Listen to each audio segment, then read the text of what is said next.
Fala galera, tudo bom? Tio Willi aqui na área, diretamente de Lisboa. Vamos fazer o hashtag 28 do Chama Tio Willi, que é a dinâmica aí que eu abro todo dia, uma caixa de perguntas no meu Instagram. E você tem a chance de participar com perguntas diretas aqui para atender as suas dúvidas. Hoje a gente vai responder 4 questões, mas antes de falar sobre as questões, não esquece de dar o joinha aqui nesse vídeo para você patrocinar esse conteúdo para mais pessoas e também não se esqueça de se inscrever no canal para que você esteja aí sempre atualizada com os conteúdos, tá? Hoje a gente vai responder perguntas que vão de investir em companhias aéreas, também fazer lançamento coberto de opções. A gente vai falar sobre como fazer hedge através de outras moedas e também como é que você que está diversificado, já fez o trabalho de casa, mas está sem caixa, como você deve se comportar agora nesse momento que a gente está vivendo aí uma das maiores crises da história do mercado financeiro. Então, vamos continuar aqui o programa, olhando esse visual maravilhoso. Lá atrás a gente tem a Avenida da Liberdade, que é um símbolo aí pra gente aqui que trabalha no mercado financeiro, que tem liberdade de ir e vir, tem liberdade de tempo, e a gente tem que gozar disso da melhor maneira possível, com responsabilidade, tá? Então vamos primeiro para a pergunta do Lipe Monte. Ele fala assim: Tio Willi, Azul 4 perdendo quase 80% do valor, vai quebrar ou é hora de comprar?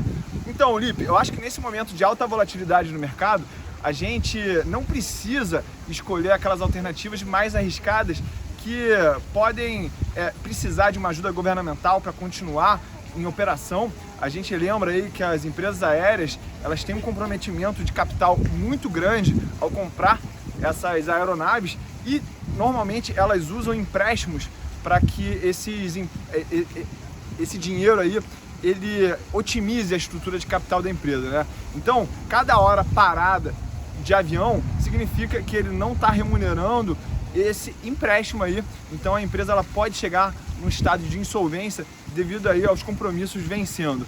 A gente acredita, existe um zoom no mercado que o governo terá que intervir nessa situação para socorrer essas empresas de alguma maneira ou postergar o pagamento de alguns impostos para dar um fôlego aí no capital de giro, tá? Mas eu, pessoalmente, não gosto de ter que contar com a ajuda do governo para que a minha empresa, o meu investimento, ele seja bem sucedido. A gente precisa ter uma visão mais conservadora e só de assumir o risco da renda variável, você já está embutindo ali um retorno muito grande, porque a gente tem uma coisa chamada o Market Risk Premium.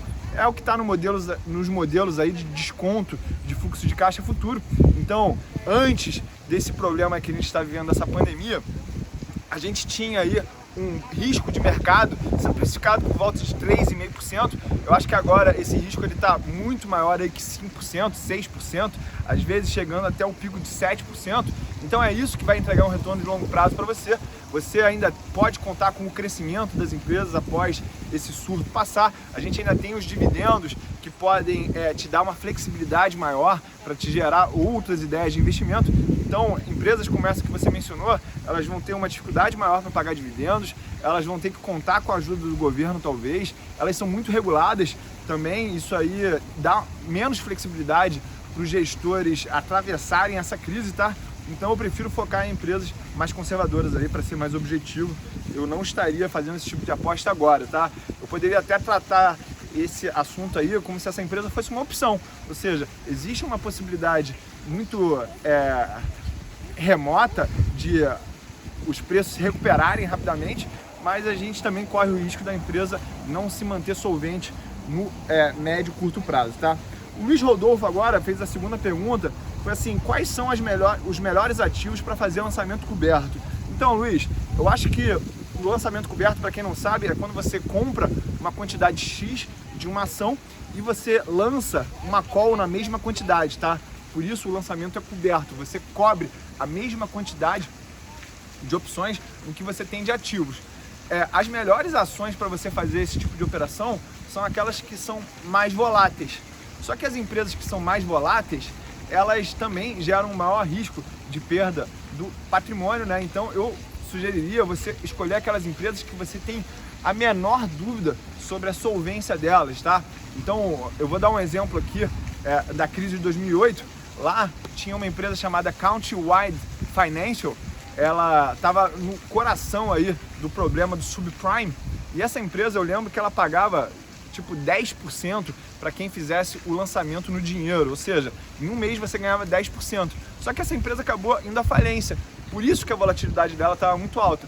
Então, eu acho que não adianta nada você mirar em retornos enormes, equivalente a, sei lá, 250% do CDI em um ano, se essa empresa não vai conseguir sobreviver. Porque o lançamento, o dinheiro que você vai botar no teu caixa dessa venda de opção, ela não vai compensar o preço da ação, que vai tender aí para zero, né? Eu não estou falando aqui em termos de solvência, mas se você faz um financiamento, que é outro nome do lançamento coberto, e a ação perde 30%, 40%, 50% do seu preço inicial, você teve uma perda ali muito grande, tá?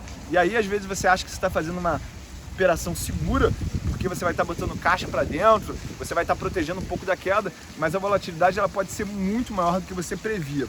Eu, pessoalmente, achava lá em 2008 que esse tipo de operação era muito boa, era uma febre, todo mundo fazia isso com Petrobras, com Vale, e aí a gente viu essas ações caindo de patamares de tipo R$40 para coisa perto de R$10, e as pessoas amargaram prejuízos muito grandes, tá?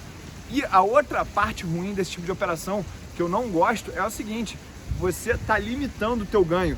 E no mercado acionário, grande parte do segredo está em você ter assimetrias positivas muito maiores do que a de perda. Então, no financiamento, no lançamento coberto, você está limitando o teu ganho, mas esse potencial de queda muito forte das ações ainda está presente, tá? Então, você poderia fazer até essa operação uma estrutura um pouco mais complexa. Você teria que pegar o dinheiro que você pegou com o lançamento dessas opções, comprar um pouco de put para proteger um pouco essas cotações. É muito mais profundo esse papo, não dá pra gente tocar nele em somente um Chama Tiúlio, tá? Talvez até em 5 programas a gente consiga. A gente soltou muito conteúdo sobre opções aí na última semana no canal lá no Instagram. Tá disponível para quem quiser entrar no Telegram também. Então, sinta-se à vontade de entrar em contato comigo buscando esses links aí, caso você ainda não faça parte. Terceira pergunta é do Júlio AZ. Ele pergunta: o que é fazer hedge de carteira com dólar, tá? O hedge normalmente ele quer dizer proteção. Então, a correlação do dólar com a bolsa no Brasil, ela tende a ser negativa. E só dando um conteúdo de base aqui, o que é a correlação? É uma medida estatística que fala assim, ó, se um ativo sobe e o outro sobe também, numa frequência aí muito alta, a gente fala que tem uma correlação positiva. Se o ativo sobe e o outro cai, a gente fala que essa correlação é negativa. Se é aleatório, uma vez o ativo cai, o outro sobe, o outro sobe, o outro também sobe, a gente fala que a correlação é zero. Para ter uma diversificação perfeita no portfólio, a gente precisa ter um ativo que sobe e toda vez o outro ativo que faz o hedge cai. Então a gente tem uma correlação negativa entre isso. No dólar, no histórico aí dos últimos 20 anos, a gente pode falar que a correlação foi perto de zero ou levemente negativa. Então te gera uma diversificação por causa que é aleatório o retorno de um ativo com o outro. Isso aí é bom.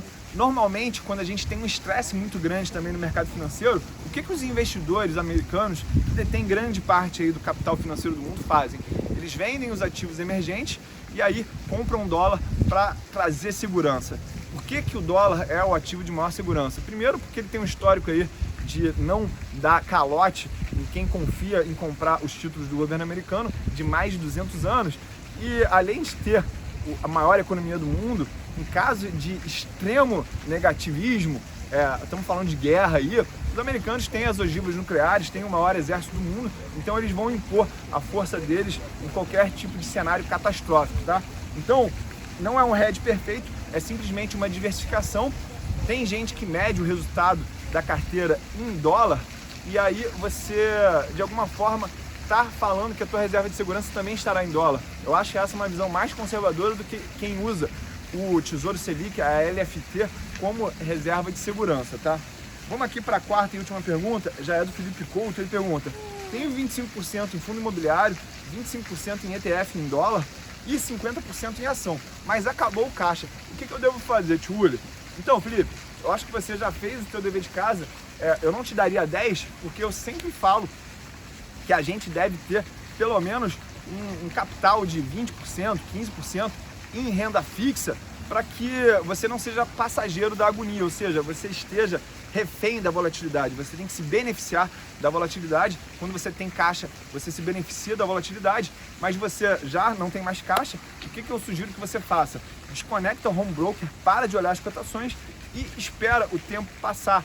Provavelmente esses fundos imobiliários, essas ações vão pagar alguns dividendos no futuro próximo. Você pega esse caixa e aí vai gerenciando a tua carteira de uma maneira mais conservadora. Mas agora você não tem para onde correr, vai ler livro, vai aumentar o teu conhecimento, vai fazer alguma atividade que gere caixa, vai trabalhar, o que você quiser. Só não fica olhando para as cotações, porque isso só vai gerar sofrimento em você. Então, gente, chegamos no final aqui desse Chama Tchuli hashtag 28. Ele foi um pouco mais técnico, ele deve ter sido aí um pouco mais complexo para os iniciantes entenderem, mas eu estou aqui à disposição. A gente vai continuar fazendo muito conteúdo em outros cenários lindos como esse aqui. E se você gostou desse vídeo, deixa aí o seu joinha, não se esqueça de se inscrever no canal, e a gente se vê aí no hashtag 29 do Chama Tchuli. É um prazer estar com vocês, beijo grande e é só o começo.